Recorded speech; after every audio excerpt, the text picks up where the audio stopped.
Bueno, tema de la esquizofrenia. Bueno, voy a tomarlo primero como desde la psicología dinámica. A ver, diríamos que la esquizofrenia es una psicopatología. Yo diría que la psicología dinámica tiene como una idea, digamos, del desarrollo de la psicopatología. Y pensando en términos del desarrollo, digamos que la esquizofrenia sería una patología llamada primitiva.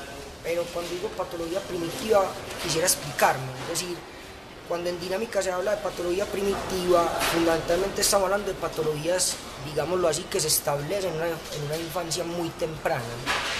En general uno podría decir que la esquizofrenia y la psicosis en general se establecen más o menos, digamos en términos cronológicos, en los dos primeros años de vida. ¿Listo? Entonces por eso hablamos de primitivo, porque es, digamos, en el orden del desarrollo infantil, una patología que puede, digamos, desarrollarse de manera temprana. Pero es importante aclarar lo siguiente: en general la esquizofrenia y la psicosis aparecen o, digamos, se cosifican claramente en la adolescencia, ¿cierto? El mismo DSM tiene, digamos, dentro de sus criterios diagnósticos el hecho de que para poder, digamos, diagnosticar una patología como estas teníamos que contar con que el sujeto sea mayor de edad, pero en general hay un criterio, y es que el desencadenamiento sea sobre todo en la adolescencia. Si bien nosotros hemos encontrado algunas formas de la psicosis que se desencadenan en la adultez más temprana. Cuando hablo de adultez temprana estoy hablando entre los 18 y 35 años, diría yo. Hay ciertos picos evolutivos también para el desarrollo de estas esquizofrenias. Está la adolescencia, está esta adultez temprana, y también hemos visto casos de esquizofrenia desencadenada en etapas adultas, a partir de los 40. Bueno, el ejemplo de una esquizofrenia tardía es el personaje famoso de la historia, que es Federico Nietzsche. Federico Nietzsche, pues tenemos la idea de que desencadena, digamos, una psicosis a la edad más o menos de los 44 años, ¿cierto? Es un ejemplo, ¿sí? Entonces, primero tendríamos que decir que es una patología primitiva porque se establece en los primeros años de vida, 2 años. Segundo, ¿cuáles van a ser, digamos, como las características de la psicosis? En general, y creo que todas las corrientes psicológicas tenemos esta misma apreciación, es un desorden, digamos, cognitivo. Y ese desorden, digamos, cognitivo del pensamiento va a implicar otros desórdenes aledaños, los desórdenes emocionales, sentimentales, afectivos y los desórdenes corporales, ¿cierto? Entendiendo pues que, digamos que la esquizofrenia es un abanico también más amplio. ¿En qué sentido amplio? Esto tiene varios síntomas como la megalomanía, síntomas como la hipocondría. Entonces teníamos que hablar, digamos, de distintas formas de la esquizofrenia. Pero para hacerlo más conciso, vamos a decirlo de esta manera. Para la psicología dinámica, el problema de la esquizofrenia es que la relación temprana con el objeto, cuando hablamos del objeto estamos hablando fundamentalmente de los padres, y en este caso fundamentalmente de la madre, es una relación que va a estar completamente, digamos, envuelta en una serie de déficits, que es, digamos, el concepto que utilizamos en la relación objetales. Es decir, una relación de este niño con su madre en un, digamos, contexto deficitario. Entonces uno puede encontrarse que puede ser maltrato, puede ser violación, puede ser violencia o simplemente el abandono, ¿cierto? Por eso es que uno a veces en estos casos de esquizofrenia puede encontrarse con episodios suicidas, por ejemplo. Y también uno puede encontrarse con una cierta tendencia, muchos esquizofrénicos, a tener desórdenes anoréxicos, que también nos refieren la relación con la madre y el alimento, y muchos a veces son consumidores y se desencadenan por el consumo mismo de drogas. Entonces tener en cuenta que, digamos, en términos dinámicos y en términos de relación objetales, el centro fundamental de la patología de la esquizofrenia en este caso son las relaciones objetales tempranas. En estos términos, unas relaciones completamente deficitarias. Bueno, el diagnóstico y la evaluación de la esquizofrenia y la psicosis. Yo creo que de todas maneras es claro que cuando uno tiene una psicosis desencadenada es evidente, ¿cierto? Hay una serie de síntomas que son síntomas muy voluptuosos, pues son síntomas muy excesivos. Entonces es claro que hay un desencadenamiento de la psicosis y la esquizofrenia. Ahora, de todas maneras, yo considero que sí debe hacerse una evaluación, un diagnóstico más profundo en el sentido de saber qué tipo específico de esquizofrenia tiene. Cuando hablo de tipo específico de esquizofrenia es que vos puedes tener esquizofrenias que tienden a la depresión, que son personajes que muchas veces tienen ideaciones suicidas muy recurrentes y muchos, se ha dado caso donde estos sujetos se suicidan, pues, se matan y nadie sabe por qué, ¿cierto? No dieron muchas veces como signos claros de lo que se dejaba venir. Otro ejemplo, digamos, de una forma de la esquizofrenia, hay esquizofrenias que son un poco más maníacas, más agitadas. Entonces vos puedes tener una esquizofrenia a veces que pueda tener síntomas megalomaníacos en estos casos. Otro ejemplo, digamos, de esquizofrenia es la hipocondría, ¿sí? Que es específicamente un tipo de esquizofrenia que va a poner evidentemente sus síntomas en dolores corporales. Entonces, a ver, yo creo que el diagnóstico y la evaluación debe dirigirse fundamentalmente, si yo ya tengo una esquizofrenia desencadenada, a tratar de determinar el tipo específico de la esquizofrenia. Ahora, con las psicosis no desencadenadas, valga que uno podría llamar es una prepsicosis, es una definición complicada esta la prepsicosis, porque es discutible, pues como preguntarse si hay un antes, un después de la locura, uno está o no está loco todo el tiempo. La cuestión es que los europeos tienen una clasificación que ellos llaman las psicosis ordinarias. ¿Qué es la psicosis ordinaria? Las psicosis ordinarias son el tipo de psicosis pues, que usted se encuentra en los manicomios, ¿cierto?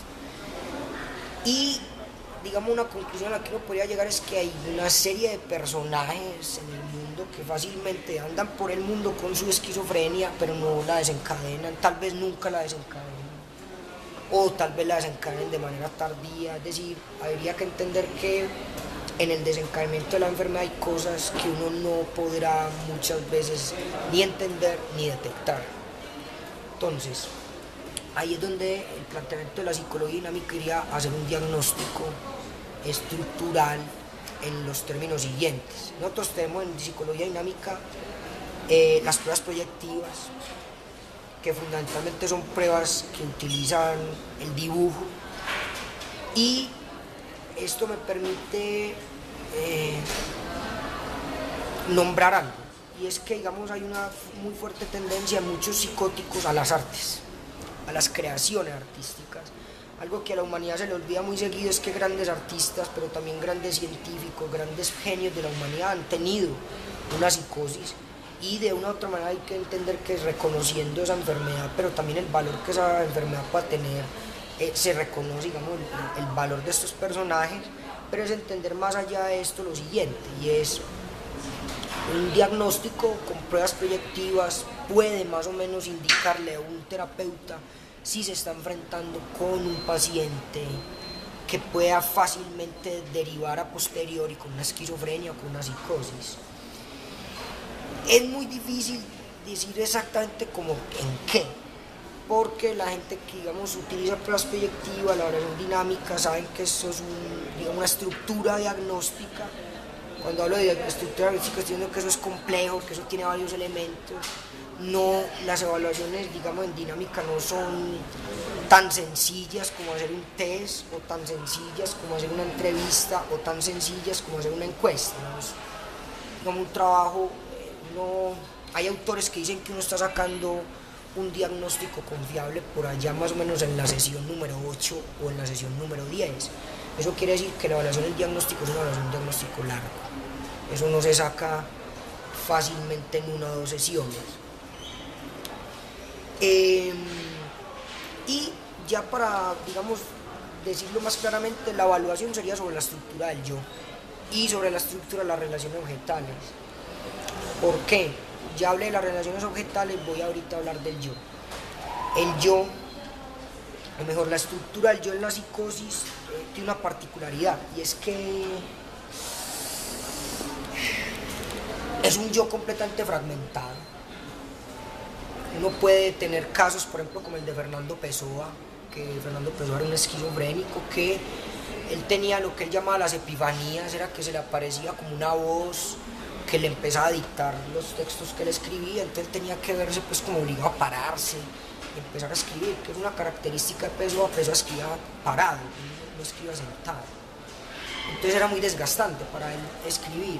Entonces eso es una fragmentación, es decir, como algo que es una creación de mi propia mente, yo asumo que es una creación de una mente alterna. Es ahí donde donde los dinámicos, y creo también que el psicoanálisis, podríamos decirlo, piensa que el yo de la psicosis está completamente fragmentado, pero teniendo el agravante que es imposible o que es imposible unificarlo en una imagen. Porque habría que también hablar de las limitaciones del tratamiento. Un psicótico nunca dejará de ser un psicótico, como un neurótico nunca dejará de ser un neurótico. La cuestión es que uno sí puede aprender a vivir con su enfermedad. Yo creo que un buen ejemplo de eso es esta película que llama Una mente brillante. Creo que es una buena referencia. Es un sujeto que aprende a vivir con su delirio, aprende a vivir con sus alucinaciones, y yo creo que ese es un objetivo, digamos, tal vez el objetivo principal de un tratamiento. Es equivocado pensar que uno puede quitar un delirio, que uno puede quitar alucinaciones, uno puede aminorarlas, pero eso no desaparece completamente. En un tratamiento dinámico uno lo que digamos busca es que el sujeto pueda vivir armónicamente con eso que es muy difícil para él controlar. Entonces es un poco como darle consistencia a ese yo que es completamente inconsistente. Bueno, en el tratamiento es bueno tener en cuenta el uso de los fármacos. A ver, para la psicosis es innegable que el tratamiento químico es absolutamente necesario, pues, porque digamos que el litio o los antipsicóticos básicamente lo que quieren es, digamos, más o menos prevenir estas verbigeraciones. Es decir, como lo más caótico de los síntomas y el delirio. Pero realmente el químico ni quita ni lo que hace es aminorar, digamos, los efectos de esto. Entonces, todo tratamiento psicológico de la psicosis tiene que ir acompañado de un tratamiento interdisciplinario.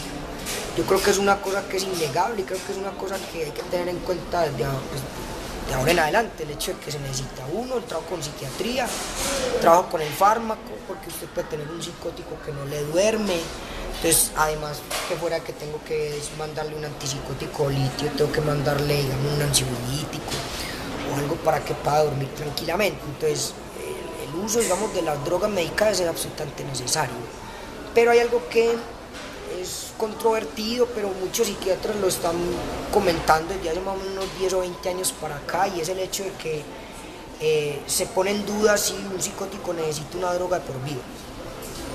Pues igual, como hay, digamos, algunas discusiones sobre ciertas drogas que afectan lo orgánico, si son necesarias de por vida. Si bien sabemos que esta gente ha sido medicada tradicionalmente por vida, hay algunos psiquiatras en Europa, en Estados Unidos, que, digamos, en un tratamiento innovador han ido pensando el hecho de ir progresivamente disminuyendo, con el objetivo incluso de quitar la droga en un momento determinado ya X, en un estado avanzado, porque como les decía ahorita, todo tratamiento de la psicosis tiene momentos de estabilización, es decir, el psicótico puede vivir relativamente estable, periodos de su vida largos, sabiendo que es una enfermedad que tiene la posibilidad de las recaídas, de tener pequeños episodios psicóticos. Es decir, yo creo que eso hay que aceptarlo, el hecho de que no hay, digamos, una cura absoluta. Y bueno, yo creo que en general no existe la cura absoluta, pero sí es mucho más limitada la cura con los psicóticos.